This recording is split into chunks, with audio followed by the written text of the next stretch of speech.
설교하다가 갑자기 영상을 틀면 이상할 것 같아서 제가 먼저 틀어달라고 부탁을 했습니다.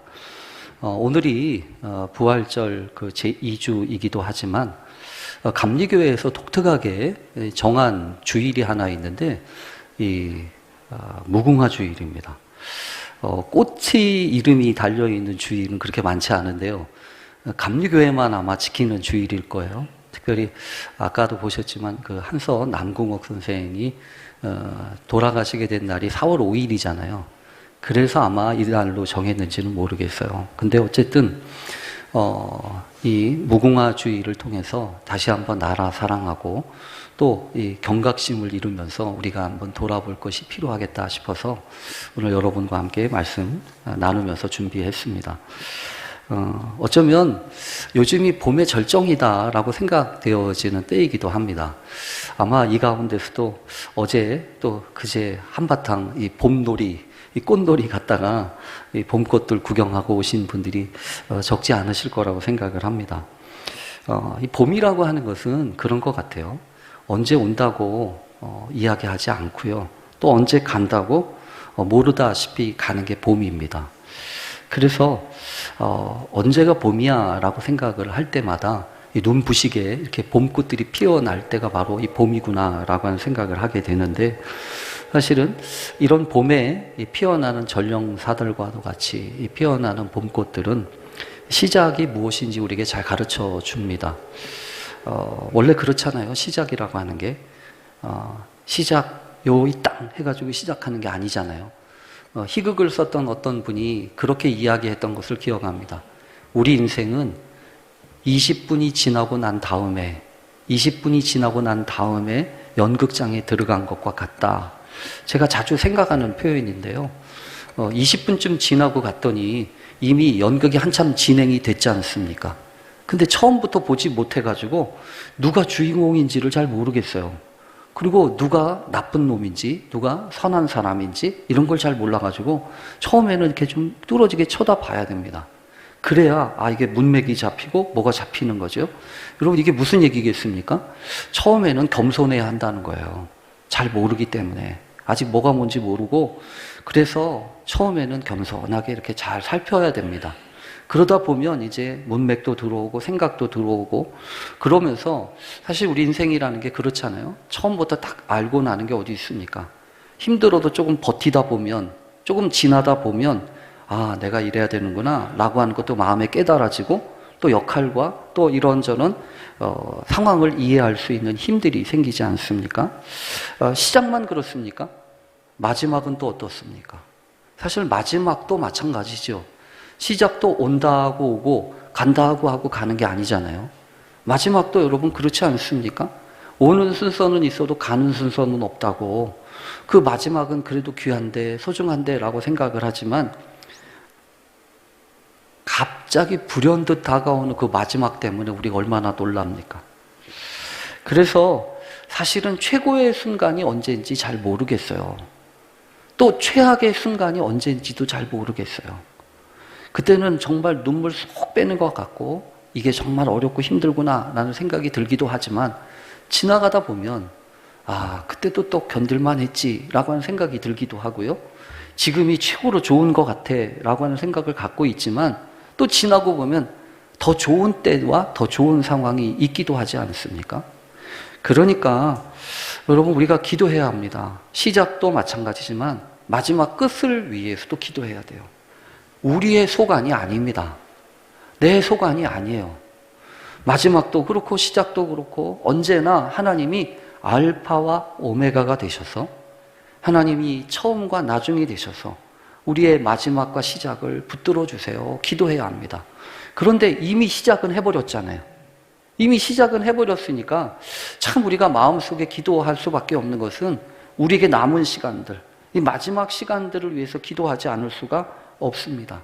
하나님, 나의 마지막이 언제 올지 모르지만 그 마지막 하나님의 은혜 가운데에서, 하나님의 역사하심 가운데 복되게 해주십시오. 특히 여러분, 좋은 일일수록 더 그런 것 같아요. 좋은 일은 시작하는 것도 참 복됩니다. 그래서 어떤 식이 됐든 있잖아요. 좋은 일을 시작했다고 하는 것은 그 자체만으로도 박수 받을 만하다고 저는 믿습니다. 왜냐하면 이것저것 따져가지고 시작도 못하는 사람들이 있잖아요. 잘 시작을 하면 되는데, 시작만 하면 되는데 시작을 못해가지고 주저주저하고 더 좋은 때 생각하다가 정말 좋은 때 시절을 지나가 버린 때가 얼마나 많이 있습니까? 그래서 하나님 앞에, 하나님, 내가 시작도 하나님과 함께 할 수 있게 해주시고 시작할 수 있는 용기도 주세요. 그래서 무슨 일이든지 시작할 수 있다고 하는 것은 여러분 정말 복된 일이에요. 오늘 딴 데 안 가고 교회 가기로 작정하고 오신 분들 정말 좋은 결심하신 거예요. 하나님 은혜 주시고 하나님 끝까지 붙들어 주십시오. 우리가 그렇게 기도해야 하는데, 정말 기도해야 될 것은 이 시작이 아니에요. 마지막입니다. 하나님, 내 마지막을 붙들어 주십시오. 이 끝이 하나님이 허락하신 복된 마지막, 아름다운 마지막 되게 해 주십시오. 그렇게 우리가 기도하게 되기를 간절히 바랍니다. 그런 점에서 보면 무궁화는 정말 놀라워요. 이 무궁화 이렇게 살펴보다 보니까 여러분 그런 얘기가 있더라고요.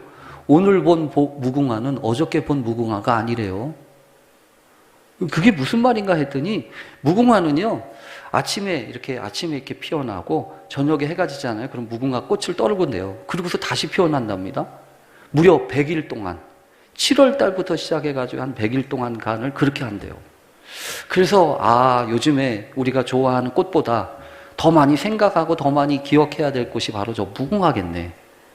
아까도 이 영상에서도 그렇지만 이 한서 남궁옥 장로님은 사실은요, 왜 감리교회에서 이분을 특별히 좋아하고 그러냐면 우리 종로 지방에 있는 교회에서 세례를 받았거든요. 종교교회 있지 않습니까? 종교교회가 1910년도인가 그때 세례를 받으시고 55세 55살 나이에 1918년도에 독립 만세운동이 있기 전이죠. 홍천의 한서교회와 학교를 세우고서 무궁화를 이렇게 묘목을 자꾸 이렇게 전달하는 그런 일들을 하셨어요. 왜냐하면 이 무궁화 속에 우리 민족의 인내와 강인함과 끈기가 있다고 보았기 때문입니다. 그래서 다시 한번 하나님, 우리가 이 4월의 첫 주일 무궁화 정신, 또 무궁화 사랑, 이것을 생각하면서 하나님 우리에게도 이 믿음과 이 사랑이 있게 해주십시오. 눈앞에 한 번에 확 폈다가 확 가는 그거에 휩쓸리지 않도록 해주시고 끝까지 믿음으로 하나님 참된 신앙의 꽃을 피우는 그런 인생들이 되게 해주십시오. 그렇게 우리가 함께 기도하고 간구하게 되기를 간절히 바랍니다. 그런 점에서 보면 오늘부터 이 4월달, 5월달, 6월달 이렇게 3개월 동안에 우리가 본문으로 주일마다 살펴볼 이 성경은 참 귀합니다. 에스라와 느헤미야와 에스더, 이렇게 세 권을 우리가 살펴보려고 합니다. 올해 우리에게 발간된 이 속회공과를 보니까 요 4, 5, 6월 달에 살펴볼 본문이 요 부분이라고요. 그래서 이번에는 요 본문 가지고 우리가 살펴보는 게 좋겠다 싶어서 오늘부터 사실은 이 에스라, 느헤미야, 에스더 이 말씀을 시작하려고 합니다. 그러다 보니까 아무래도 처음이니까 좀 설명하는 게 좀 많을지 모르겠어요. 이해하시고 석 달을 위해서 오늘 말씀 잘 듣고 또 귀하게 이해하는 귀한 시간 되시길 바랍니다. 아울러 여러분 말씀을 나누는 요 석 달 동안 짧아요. 에스라서, 느헤미야서, 에스더서 길지 않습니다. 꼭 한번 읽어보시고 오늘 말씀 가운데 특별히 등장하는 선지자들이 있거든요. 학개와 스가랴서입니다. 거기까지 함께 좀 읽어보시면 좋겠습니다. 오늘 이 에스라서는 사실은 어떤 내용으로 시작되냐 하면 이스라엘이 폭삭 망하지 않습니까? 북쪽 이스라엘과 남쪽 유다가 망해요. 그래서 바벨론이라고 하는 나라로 끌려가기 시작을 합니다. 끌려갔는데 나라가 망한 것보다 훨씬 더 큰 충격이 있었습니다. 이스라엘 백성들은 다분히 신앙적인 사람들이에요. 그러니까 나라는 망할 수 있다 생각했는지도 모르겠습니다. 근데 절대로 망하지 않을 거라고 생각했던 게 하나 있는데 뭐냐 하면 성전은 무너지지 않을 거라고 생각을 했어요. 그러니까 성전 신앙이 있었던 거죠. 솔로몬이 만들었던 그 성전이 얼마나 어마어마합니까? 그 성전이 무너진다고 하는 생각은 꿈에도 안 가졌는데 근데 그 성전이 무너져 버렸어요. 그러니까 얼마나 충격이겠습니까? 하나님이 계신 곳이라고 생각했던 그 성전이 그냥 완전히 무너졌으니 나라가 망한 것보다 훨씬 더 큰 충격을 받았을 겁니다. 근데 하나님은요, 왜 그러신 걸까요? 왜 그런 일을 허용하실 걸까요? 하나님은 그 성전 안에 갇혀 계신 분이 아니거든요. 그래서 하나님의 역사는요, 이 성전과 관계없이 일어나요.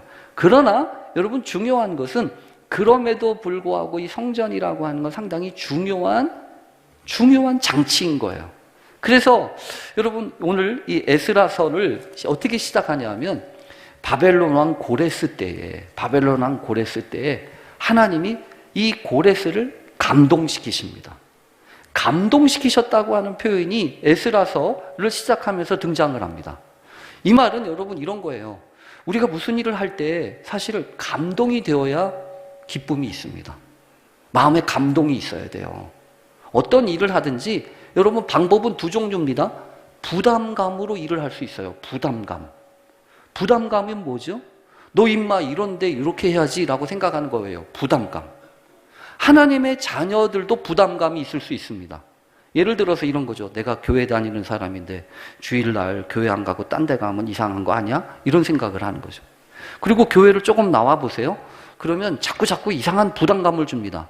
너 교회만 나오면 되냐? 교회만 나오면 되냐? 기도도 좀 하고 성경도 좀 읽고 그리고 속회도 좀 참석하고 봉사도 좀 하고 직분도 좀 받고 이러다 보니까 이제 점점 부담감이 있어요. 그 부담은 때로 여러분 나쁜 건 아닙니다. 왜냐하면 부담이라고 하는 거는 책임감이고 그 부담감을 통해서 사람의 그릇이 커지기도 하고 그래서 부담도 있어야 됩니다. 그런데 그래서 가끔 교회에서는요 이렇게 포장을 합니다. 거룩한 부담감이라고. 근데 알아요. 거룩한 부담감이건 거룩하지 않은 부담감이건 부담은 부담인 거예요. 그렇잖아요. 뭐 부담감을 거룩하다고 그래가지고 그게 뭐 가벼워지거나 그런 거 절대로 아니거든요. 근데 여러분 그래서 오늘 말씀을 준비하면서 제가 기도하게 됐어요. 뭐냐면 하나님 우리 모든 성도들에게 부담감을 주지 마시고 감동을 주세요. 감동을. 왜냐하면 감동이 있어야 돼요. 감동이 있어야 이길 수 있어요. 감동이 있어야. 그래서 에스라서는 감동으로 시작합니다. 제가 읽어볼게요. 에스라서 1장 1절부터 보면 이렇게 되어 있어요. 바사왕 고레스 원년에 여호와께서 예레미야의 입을 통하여 하신 말씀을 이루게 하시려고 바사왕 고레스의 마음을 감동시키시매 이러잖아요. 바사왕 고레스의 마음을 감동시키신다고요. 그러니까 생각지 못했던 일을 합니다. 바사왕 고레스가 무슨 일을요? 자, 이제부터 하나님의 자녀들, 하나님의 백성이라고 생각하는 사람은 돌아가도 돼.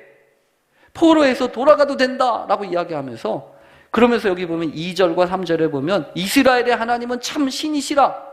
너희 중에 그의 백성된 자는 다 유다 예루살렘으로 올라가서 이스라엘 하나님 여호와의 성전을 건축하라. 여러분 이건 너무나 놀라운 깜짝스러운 일입니다. 무슨 뭐 독립운동을 하는 게 아니잖아요. 뭐 내놓으라고 하는 게 아니잖아요.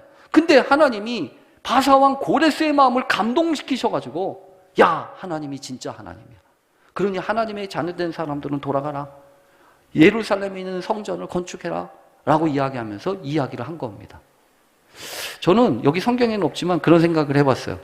도대체 바사왕 고레스의 감동을 도대체 어떤 계기가 있었을까? 근데 여러분 나중에 한번 읽어보세요. 바사왕 고레스 때 있었던 사람이 있어요. 성경에. 누구냐 하면 다니엘입니다.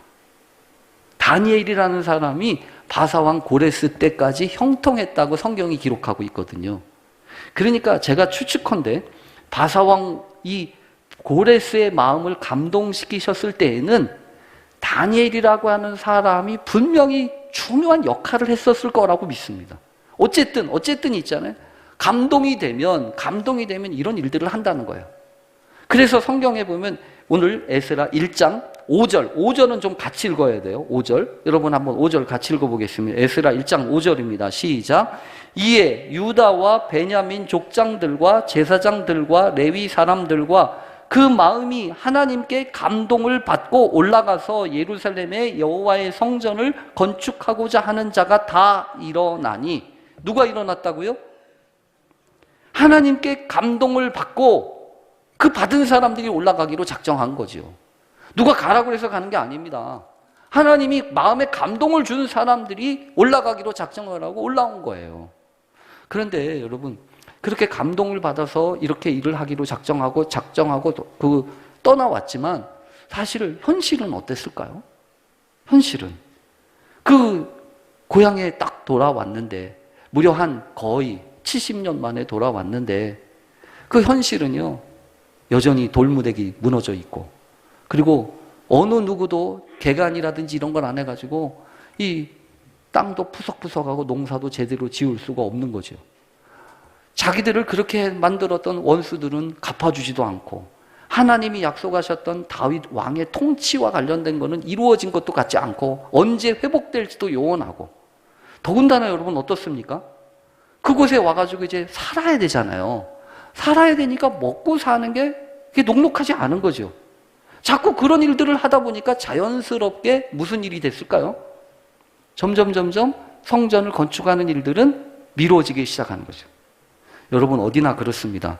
한 번 하기가 어렵지, 한 번 정리하면 그 다음에는요 자동입니다. 안 한다는 거 아닙니다. 여러분 지금 이 이스라엘 백성들도 안 한다는 얘기는 아니에요. 지금은 어렵다는 겁니다. 왜냐하면 지금 뭔가를 지으려고 하면 뭔가 좀 기반이 있어야 되고 토대가 있어야 되는데 지금은 막 돌아와가지고 우리 먹고 살기도 힘든데 지금 마땅치 않다는 겁니다. 더군다나 성경에 보면 이스라엘 사람들이, 돌아온 사람들이 성전을 지으려고 작정을 했을 때 그것을 못마땅하게 생각했던 사람들이 있어요. 방해하는 사람들이 있었습니다. 그래서 방해하는 사람들이, 야 너희들 왜 누구 마음대로 거기 성전을 지으라고 하냐? 너희들 무슨 조서 가지고 왔냐? 너희들 무슨 허락 받아 왔냐? 너희들 아무래도 이거 이상한 거 하는 거 아니야? 이러면서 자꾸만 고발하고 반대하는 사람들이요, 드디어 성경에 보면 뭐라고 하냐면 왕한테 고발도 하고, 이 사람들 어떡합니까? 라고 얘기해서 오늘 우리가 읽은 이 4장 23절에는 결국 그 답이 왔다고 해요. 답이 왔다고. 근데 답이 어떻게 왔겠습니까? 멈추게, 그만해라, 이렇게 얘기한 거죠.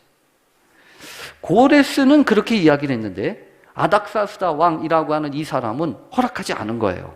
그러니까 성경에 보면 아닥사스다 왕의 조서 초본이 르훔과 서기관 심세가 그의 동료 앞에서 낭독하며 예루살렘으로 급히 가서 유다 사람들을 보고 권력으로 억제하여 그 공사를 그치게 하니, 뭔가 좀 하려고 했는데 지금 조서가 내려와가지고 막은 조서가 내려왔으니 지금 못하고 있는 겁니다. 근데 그렇게 못해가지고 성경에 보면요, 이에 예루살렘에서 하나님의 성전 공사가 바사왕 다리오 제2년까지 중단되니라. 아닥사스다 왕의 조서가 있고 다리오 왕의 조서가 있어요. 그러니까 지금 왕이 바뀌었을 정도니까 무려 한 15, 16년 정도의 시간을 이렇게 못하고 있는 겁니다. 여러분 여기서 한 가지 생각할 게 있어요. 뭐냐면 부담으로 하는 것보다 감동을 받아야 된다, 이 얘기잖아요. 그래서 제가 첫 번째 감동을 주세요 그렇게 기도하자고 그랬잖아요. 근데 저는 여기서 말씀을 준비하다 깨달았어요. 아, 감동도 영원하지 않구나. 감동이 있는 그때는 좋아요. 그렇죠. 감동이 있으니까 잊어버려요. 감동이 있으니까 자발적으로 하는 것 같고, 그러나 그 감동이 문제는 뭐냐 하면 항상 똑같지 않다는 겁니다. 감동도 항상 똑같지 않아요. 올라올 때는 한없이 올라와서 막 퍼주고 이거 다 내줄 것 같은데 감정이요 이렇게 쭉 내려가잖아요. 감동이라고. 그 감동 집에 사는, 옆집에 사는 사람이 감정이거든요. 그래가지고 감동하고 감정은요 가끔 왔다 갔다 해요. 오르락 내리락 한다고요. 그래서 감동도, 하나님이 허락하신 감동도 있지만 사실은 성경에 보면 그런 감동을 받았던 사람도 조금 지나면 감정적이 돼요. 그래가지고 오르락 내리락 한다고요. 여러분 그렇지 않아요? 엘리야도 그렇지 않았습니까? 850명과 유명한 전쟁을 하면서 이겼던 사람이 또 감정적으로 되니까 아유 하나님 나 다 했어요, 이제 죽여주세요, 이러지 않아요? 그러니까 여러분 감동이라고 하는 것, 감정이라고 하는 것은 절대적이지 않아요. 어떻게 해야 될까요? 어떻게 해야 되냐고요. 오늘 말씀이 우리에게 그걸 가르쳐 줍니다. 그렇게 15, 16년 동안 이제 꿈쩍도 못하고 그냥 주저앉고 있는 사람들에게 하나님이 어떻게 역사하셨나요? 오늘 그래서 이 5장 1절이 중요합니다. 5장 1절. 선지자들 곧 선지자 학개와 이또의 손자 스가랴가 이스라엘의 하나님의 이름으로 유다와 예루살렘에 거주하는 유다 사람들에게 예언하였더니, 하나님의 말씀을 예언했다는 겁니다. 예언이라고 하는 것은 옛날에 미래에 대한 이야기가 아니라 예언이라고 할 때 이 예자는 미리 예자가 아니고 맡길 예자예요. 그래서 맡겨진 말씀입니다. 하나님이 그래서 이스라엘 백성들에게 해야 될 말을 스가랴와 학개한테 맡겼다는 겁니다. 그래서 그 맡은 말씀을 전했다고 하는 게 예언이라는 거예요. 그래서 여러분, 여기서 한 가지 중요한 게 있어요. 감동을 아무리 받아도 하나님의 말씀이 보충되지 않으면 이 감동은 영원하지 않다는 겁니다. 그러니 여러분 어떻게 해야 돼요? 하나님 말씀 붙들어야 돼요. 하나님의 말씀에 귀를 기울여야 된다고요. 감동은 왔다 갔다 할지라도 하나님의 말씀은 어제나 오늘이나 내일이나 변함이 없잖아요. 그래서 하나님의 말씀에 귀를 기울여야 돼요. 때로는 내가 감동은 못 받아도 하나님 내게 말씀을 주세요. 기도가 바뀌어야 돼요. 하나님 내게 말씀을 주세요. 그래서 올해 우리가 기도하는 게 뭐예요? 말씀하옵소서. 주의 종이 듣겠나이다. 그래서 중요한 거예요. 특히 여러분, 그래서 제가 아까 읽은 말씀 중에 들어보시라고. 도대체 학개가 뭐라고 얘기했길래? 학개가 있잖아요. 내가 학개 그런 사람이래요. 학개가 그런 사람이래요. 내가 학개.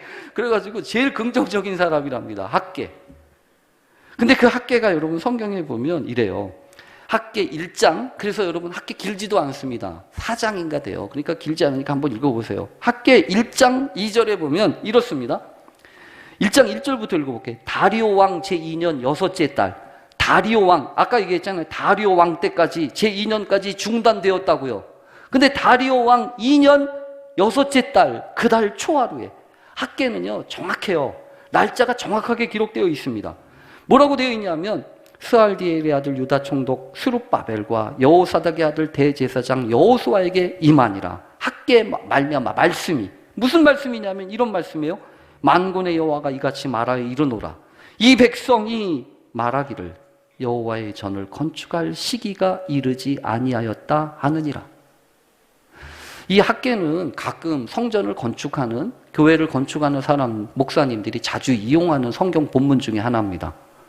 그러나 여러분, 이 말씀은 그런 말씀으로만 적용될 수 있는 게 아니에요. 훨씬 더 중요합니다. 왜 그러냐면 이거는 성전을 건축하라는 얘기가 아니라 훨씬 더 중요한 의미가 있는데, 그건 뭐냐 하면 우선순위의 문제예요. 우선순위가 문제라는 겁니다. 지금 너희들이 먹고 살고 힘들어서 너희들 집은 판벽한 집에 거하는데 성전은 왜 황폐한 태로 있냐 이거예요. 뭘 먼저 해야 되는데 그거 뒤죽박죽 대놓고 지금 급한 대로 그거 하고 있는 거 제대로 돼 있는 거냐 이거예요. 그래서 뭐라고 하냐면 너희는 너희의 행위를 살필지니라. 학개가 계속 그 얘기를 하는 거예요. 너희 행위를 살펴봐. 너희 행위를 살펴봐라. 너희가 지금 제대로 하고 있는 거냐. 진짜 문제는 뭐라는 거예요? 어려운 환경의 문제가 아니라는 겁니다. 우선순위가 뒤죽박죽된 그게 문제라는 거예요. 스가랴는요. 스가랴의 뜻은 이런 거예요. 하나님이 기억하신다라는 뜻입니다.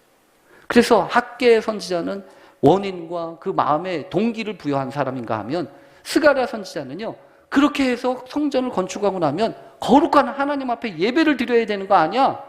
그래서 하나님 앞에 회개하고 자복하고 하나님의 거룩하시는 종을 사모하라. 하나님이 너희들 기억하신다라고 하는 메시지를 스가랴 선지자가 준 거예요. 그래서 스가랴 선지자는요, 여러분 이것만 기억하시면 돼요. 4장, 거기 스가랴서에 보면 스가랴 4장 6절 7절이에요. 제가 읽을게요. 그가 내게 대답하여 이르되 여호와께서 스룹바벨에게 하신 말씀이 이러하니라. 만군의 여호와께서 말씀하시되 이는 힘으로 되지 아니하며 능력으로 되지 아니하고 오직 나의 영으로 되느니라. 큰 산아 내가 무엇이냐. 내가 스룹바벨 앞에서 평지가 되리라. 그가 머릿돌을 내놓을 때 무리가 외치기를 은총이 그에게 있을지어다 하리라. 여러분 이건 무슨 얘기죠? 하나님의 은혜로 해야 된다는 거예요. 힘 가지고 되는 거 아니다. 능력 가지고 되는 거 아니다. 오직 하나님의 영으로 되는 것이다. 그러니까 하나님의 말씀이 왜 중요합니까? 하나님의 말씀을 들어야 진짜 문제가 뭔지를 알 수 있고요. 하나님의 말씀을 들어야 그 문제를 어떻게 해결할지를 안다고요. 여러분 4월부터 우리가 하나님의 말씀 기억하고 하나님 다시 시작하게 해주세요. 그래서 특별히 여러분 오늘 말씀을 준비하는데 그런 생각이 들었어요. 그래서 말씀 나눔지에 그렇게 여러분들한테 좀 나눠보세요라고 쓴 겁니다. 코로나 기간 동안에 우리가 여러 가지가 멈춰 있었죠. 그러는 동안에 은근슬쩍 자꾸만 이렇게 안 하고 빼버린 게 많아요. 근데 이제 코로나가 끝났으면 이제 다시 해야 되잖아요. 근데 왜 안 할까요? 왜 안 하죠? 마음이 급하지 않은 거죠. 그래서 이 4월, 5월, 6월 요 에스라, 느헤미야, 에스더 요 말씀 보면서 하나님 다시 시작하게 해주세요. 그렇게 기도하게 되기를 간절히 바랍니다. 어차피 저질러진 일이니까 여러분들한테도 양해를 구하고 말씀을 드립니다. 어떻게 하다 보니까 30년이 지났어요. 제가 목회한 지요. 그 목회한 30년 중에 절반은 제가 평동에서 있었던 것 같아요. 누구는 힘들었지라고 얘기하지만 사실은 힘든 거 하나도 없었습니다. 물론 눈물 쏙 빼던 날도 있었지만 지나고 보면 하나님이 쓴 웃음이라도 지을 수 있도록 이리저리 만들어 주셨으니까요. 그리고 생각해 보니까 그래요. 어렸을 때부터 워낙 제 힘으로 뭐 하나 제대로 한 적이 없어서 그랬던 것인지 모르지만 내 힘으로 온 게 아니고 무언가 하나님이 이끄셔서 오신 것 같아요. 그러다가 최근 들어서 조금씩 눈 띄고 알게 된 게 있습니다. 내가 잘해서가 아니고 내가 무슨 능력이 있어서 내가 자격이 있어서가 아니라 누군가는 참아주고 누군가는 기다려주고 누군가는 함께 있어줘서 여기까지 왔구나. 물론 여러분 어떻게 여기까지 왔는지도 모르면서 왔으니까 앞으로 얼마나 더 남았는지도 모르겠어요. 그러나 분명한 것은 하나님이 가야 할 곳으로 분명히 인도해 주실 거라고 믿습니다. 제가 여기 와가지고 평동에 와가지고 제가 스스로 위안 삼아 했던 말이 있습니다. 시간은 내 편이지. 시간은 내 편이지. 제가 그때 제일 젊은 사람 축에 꼈었거든요. 종로 지망에 와도요, 제가 제일 막내였어요. 근데 이제 보니까 위에 계신 분들이 안 계세요. 한 두어 분 빼고는 이제 어떻게 이렇게 됐나라고 하는 생각을 하다 보니까 점점 이제 시간이 내 편이 아닐 수도 있다는 생각이 드는 겁니다. 근데 지나고 보면 그렇습니다. 언제 내 편, 네 편 따진다고 쉬워졌습니까? 그냥 감당하면 됐지요. 그래서 다시 한번 감사드립니다.